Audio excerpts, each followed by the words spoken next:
Let's talk now, though, to Bob Mulholland, campaign advisor for the Democratic Party. A couple of stories overnight about the Joe Biden-Donald Trump debate, still ramifications still coming from that. But also Donald Trump won a major legal victory yesterday in the Supreme Court because they basically ruled that he has some immunity over the actions that he was being blamed for relating to the January the 6th Capitol riots. But the other big story, of course, is will Joe Biden actually be the presidential nominee come November?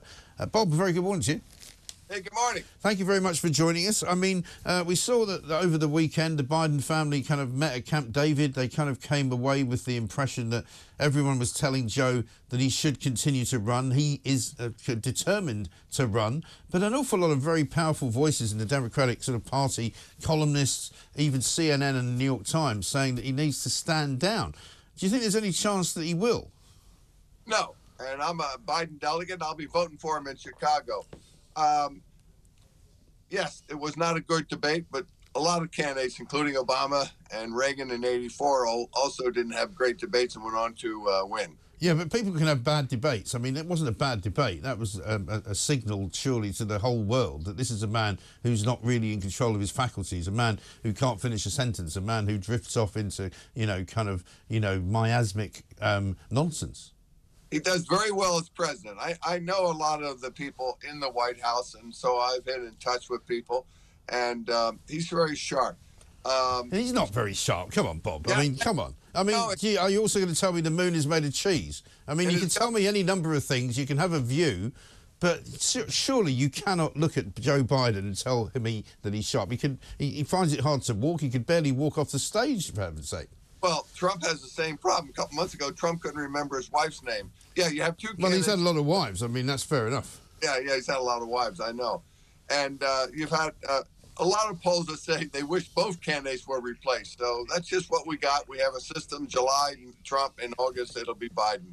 And the American people will decide on November 5th. Yeah, they will. But are you honestly telling me that the Democrats can't find a better candidate? Is this really the best that the Democrats can do?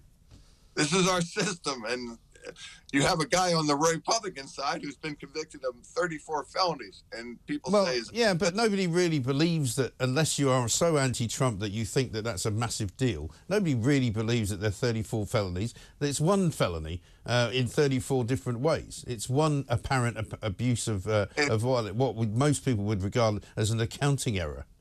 Yeah, right, an accounting error. That's why New Jersey's taken away his license for his golf courses. No, this is... What do you mean they've taken away his licenses for his golf courses? What do you mean by that? I mean for liquor license at his golf, to his golf place in New Jersey. Which golf places in New Jersey?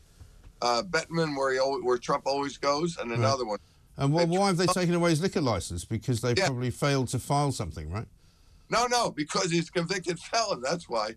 Hey, I know it's a difficult choice for the American people. And you mentioned about the Supreme Court decision. I remember Nixon telling David Frost that, if a president does something, it's not illegal.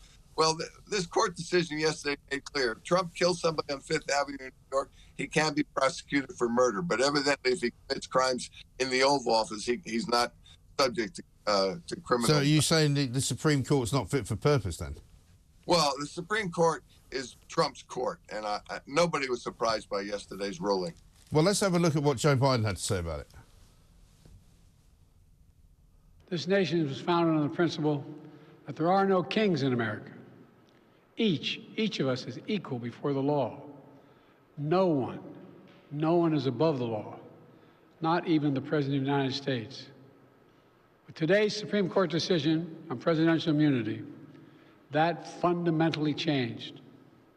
For all practical purposes, today's decision almost certainly means that there are virtually no limits on what a president can do. This is a fundamentally new principle, and it's a dangerous precedent, because the power of the office will no longer be constrained by the law, even including the Supreme Court of the United States. The only limits will be self-imposed by the president alone. So why couldn't he talk like that the other night? He did better even the next day in North Carolina at a rally. Look, not all of us are as sharp as ever as Biden was yesterday. I've got this from Andrew Sullivan. The second thing I felt was rage. This is him writing a column after the debate. His own people chose to do this. That alone reveals a campaign so divorced from reality, so devoid of a rationale or a message, so strategically incompetent, it too has no chance of winning. It is an insult to all of us that a mature political party would offer someone in this physical and mental state as president for the next 4 years. Andrew Sullivan is a pretty powerful voice on the left. What do you make of that? Yeah, he's a pretty powerful voice. I don't think so. Look, nobody in politics. Well, you don't agree with him, or you don't think he's worth listening to? I don't agree with him. Sometimes people write a column, and then a few months later, it doesn't. They won't even admit they wrote it. Nobody pays attention to Andrew Sullivan, whoever the hell he is. Oh, really? Well, what about the New York Times? Because Democrats used to pay attention to the New York Times. They've called for Joe Biden to step down. Most newspapers in 1984 endorsed Walter Mondale. Reagan won 49 states. No, it's a new world out there. Nobody pays much attention to anything other than what they hear in their social media or how they feel. And they better feel very positive towards Biden on November 5th to save this country, to save America. They better feel that. Well, that doesn't sound very democratic, but surely the point is that everybody looks at Joe Biden and sees an old, doddering man. I mean, you're one of the few people that I've ever spoken to who doesn't see it. I mean, I would have more kind of faith in your judgment if you admitted that what we're seeing is a guy at sort of the end of his career. Well, after 4 more years in the White House, will be at the end of his career. Look, and I said, are you seriously telling me that you think that he won't deteriorate in the way that he has over the last 2 years? Because even when he ran for president 4 years ago, he was a lot better than he is now. What do you think he's going to be like in 2 more years? A little bit older. Winston Churchill was drunk through most of World War II. President Roosevelt. you seem to be throwing all this stuff around, like you're blaming everybody else, and Joe Biden's fine. Winston Churchill was a drunk. Winston Churchill was a very fine individual, and you won't get any kudos for slagging him off on my show. But secondly, Joe Biden is a doddering old fool, but you don't see it. No, I don't see that at all. And President Eisenhower had several heart attacks in his first term. And he was also a very estimable character. Who? He was also a very estimable character. President Roosevelt. Yeah, they were both. Winston Churchill, Roosevelt, they were great. Yeah, but they never forgot what they were saying when they were in the middle of a sentence, did they? Well, they never fell over when they were walking up to a lectern. Well, that's not according to the White House staff during the Roosevelt days. Well, let's put it this way. We've got footage of Joe Biden falling flat on his face. I don't have any footage of anybody else doing that who's been a leader of the free world. We have Trump footage of Trump looking like a moron.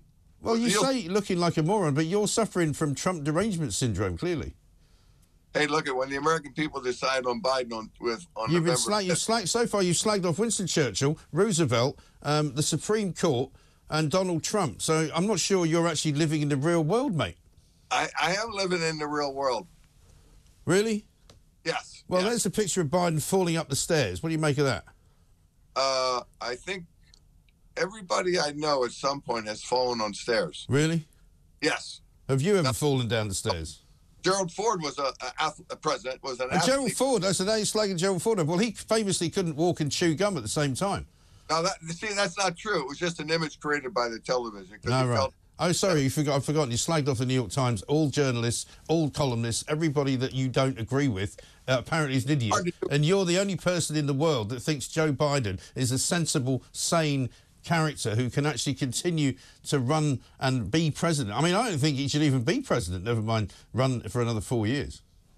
We'll see on November 5th, and you can eat your words. I won't eat my words. I never do. I'm always right. I've never been wrong. We'll get you on November the 6th, right? And you will be eating your words, I'm afraid. Have me on November 6th. You'll be wishing that you'd had a different view, because every Democrat in the world will be going, you know what? We should have got rid of Biden back in July when Mike Graham told us to. Well, I'll be happy when Biden wins. Well, you're going to wait a long time for that. Thank you very much indeed. Bob Mulholland, campaign advisor to the Democratic Party. I mean, what chance have they got with him advising them, for heaven's sake?